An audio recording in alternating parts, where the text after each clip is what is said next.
Village నుండి 100 ఫీట్ల road proposal అనేది నిన్ననే 3 రోజుల కింద మాకు వార్త అందింది. ఈ 100 ఫీట్ల రోడ్ అనేది ఇక్కడ ఇంపార్టెంట్ ఏం కాదు.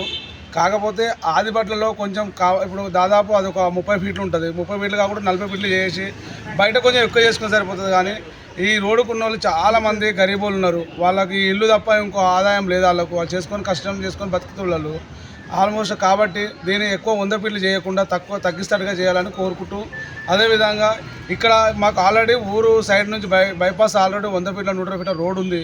కాబట్టి ఇక్కడ అంత ఇంపార్టెంట్ లేదని నేను కోరుకుంటున్నా. ఏది ఉన్నా కానీ నేను మాత్రం ఆదిపట్ల ప్రజల పక్షాన నేను నిలబడతా. వీలైనంత వరకు ఇక్కడికి తీయాలనే ఆలోచన ఖచ్చితంగా ఉంటే మాత్రము ఇప్పుడు ఉన్న దాని మీద అటు 10 ఇటు 10 చేయడం వల్ల కానీ అంతకన్నా ఎక్కువ చేస్తే మాత్రం నేను కూడా ఇక్కడ ఉన్న ఈ గరీబులకు నేను కూడా అండదండలుగా సపోర్ట్ చేయగలుగుతాను. నా పేరు పల్లె శ్రీనివాస్ గౌడ్, ఆదిపట్ల మున్సిపాలిటీ, ఆదిపట్ల గ్రామము. మొన్న ఏదైతే కోమరెడ్డి వెంకరెడ్డి గారు 100 ఫీట్ల రోడ్డు ఇక్కడ సాక్ష్యం చేశారో దానిపైన ఈ రోజున ఎమ్మెల్యే గారిని కలవడం జరిగింది. ఎమ్మెల్యే గారిని కలిసిన తర్వాత సానుకూలంగా స్పందించి ఇక్కడ ఉన్నటువంటి నిరుపేదలు ఎవరైతే ఉన్నారో వాళ్ళ ఇల్లు కూల్చివేతకు నేను ఒప్పుకోను, మీ ఇండ్లకు ఎలాంటి హాని జరగకుండా చూస్తానని సంపూర్ణ మద్దతు తెలపడం జరిగింది. ఇక్కడ ఎవరైతే మరి నిరంజన్ రెడ్డి మాజీ చైర్మన్ ఉన్నారో ఆయన రాజకీయ లబ్ధి గురించే ఈ యొక్క 100 ఫీట్ల రోడ్డు ప్రపోజల్ తెచ్చిండ్రు. ఆయన దగ్గరకు 25 కోట్ల రూపాయలు నేను తెచ్చి పేద ప్రజల పుట్ట కొడతా, నేను వాళ్ళ మీద ఉంటా అని చెప్పడం జరిగింది. పెద్దలు ఇందాక చెప్పినట్టుగా ఎలక్షన్ మూమెంట్లో మీకు కంటికి రెప్పలా నేను ఆదుకుంటా, మిమ్మల్ని చూసుకుంటా అని చెప్పి 100కు 100 సార్లు మా కాలు మొక్కి ఈ రోజున గద్దె మీద ఎక్కినటువంటి ఆయన ఈరోజు మా ఇళ్ళని కూల్చివేస్తానికి ఈ రకంగా ఆయన పూనుకున్నాడు. ఇది మేము సహించబోము. ఏదేమైనా సరే ఆత్మహత్యకైనా సరే సిద్ధం. 100% ఏదైతే మా మేమైతే ఇల్లు కోల్పోతే నడి రోడ్డు పైన పెట్రోల్ పోసి దగలమై ఖచ్చితంగా వాళ్ళ పేరు చెప్తాం. 100% మా చావులకు కూడా కారణము మరి నిరంజన్ రెడ్డి కూడా ఈ సభాముఖంగా చెప్తా ఉన్నాను.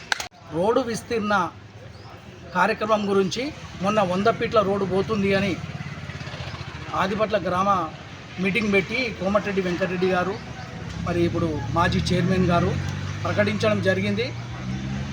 ఇరువైపులా 60 గజాలు 100 గజాల చొప్పున ఇండ్లు కట్టుకొని పేద ప్రజలు ఇంతకుముందు మన ఆదిపట్ల గ్రామంలో 656 సర్వే నంబర్ 350 ఎకరాలు టాటా ఏరోస్పేస్కు టీసీఎస్కు తీసుకోవడం జరిగింది. ఆ తీసుకున్నప్పుడు మరి మాకు ఇంటికి ఒక ఉద్యోగము 200 గజాల ప్లాటు ఇస్తాము అని చెప్పి గత కాంగ్రెస్ ప్రభుత్వం చెప్పడం జరిగింది. అవి ఏమి ఇవ్వలేకపోయారు.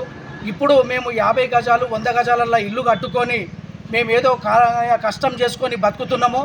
అట్లాంటి దానికి ఇప్పుడు మాజీ చైర్మన్ గారు మరి 9వ వార్డు నుంచి ఓట్లు మా కాళ్ళు మొక్కి ఓట్లు అడిగి ఓట్లు వేయించుకొని ఇవాళ మా ఇళ్ళకే కూల్చిపించడానికి ఆయన తీసుకురావడం జరిగింది. దానికి మేము ఈరోజు మన స్థానిక ఎమ్మెల్యే మల్రెడ్డి రంగారెడ్డి గారిని మరి రోడ్డు బాధితులం అందరము ఒక 30-40 మంది పోయి కలవడం జరిగింది. వారు సానుకూలంగా స్పందించి మీ ఇండ్లు పోవడానికి ఎలాంటి ఆస్కారం లేదు, మీ ఇండ్లు పోకుండా చూసే బాధ్యత నాది అని చెప్పి ఎమ్మెల్యే గారు హామీ ఇవ్వడం జరిగింది. దానికి మేము అందరము ఈ యొక్క రోడ్డు విస్తీర్ణ బాధితులం అందరము వారికి ఎమ్మెల్యే గారికి ధన్యవాదాలు చెప్తున్నాము. ఎమ్మెల్యే గారికి మేము అండగా మేము ఆయన అడుగుజాడలో మేము ఎప్పటికీ ఆయన తోడుగా ఉంటామని చెప్పి ఈ సభాముఖంగా చెప్పడం జరుగుతుంది. ఇట్లాంటిది 100 ఫీట్లు కాదు, ఇప్పుడు ఆల్రెడీ 30 ఫీట్ల రోడ్డు ఉంది. దానికి ఒక 10 ఫీట్లు జరిగి కట్టడానికి మేము ఎవరు అభ్యర్థించడం లేదు. మీరు 10 ఫీట్లు చేసుకోండి. కానీ 100 ఫీట్లు అంటే అవుటర్ టీసీఎస్ నుంచి ఇప్పుడు నాదర్గోల్ నుంచి టీసీఎస్ అవుటర్ ఏది మన బొంగళూరు అవుటర్ రింగ్ రోడ్ వరకు 120 ఫీట్లు ఆల్రెడీ శాంక్షన్ ఉంది. మళ్ళీ అక్కడి నుంచి outer ring road service road ఉంది. మరి దీనికి ఇంకా ఇండ్ల మధ్యన 100 ఫీట్ల రోడ్డు వేసి పేద ప్రజల పొట్టన కొట్టి పేద ప్రజల ఇండ్లు కూల్చాలంటే ఈ పేద ప్రజలు ఒప్పుకునే ప్రసక్తి లేదు. ప్రాణాలైనా తెగించడానికి సిద్ధంగా ఉన్నాం. కానీ ఈ రోడ్డు విస్తీర్ణ జరగనీయబోము అని చెప్పి ఈ సభాముఖంగా హెచ్చరిస్తున్నాం.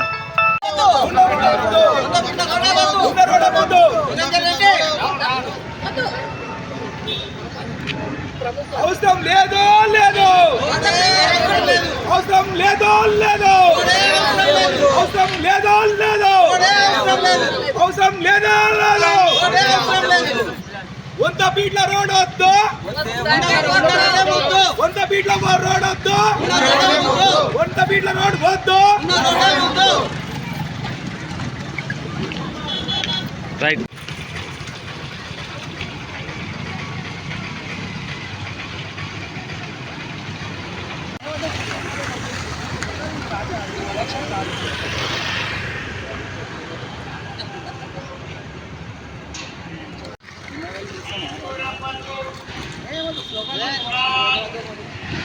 మాట్లాడాలి.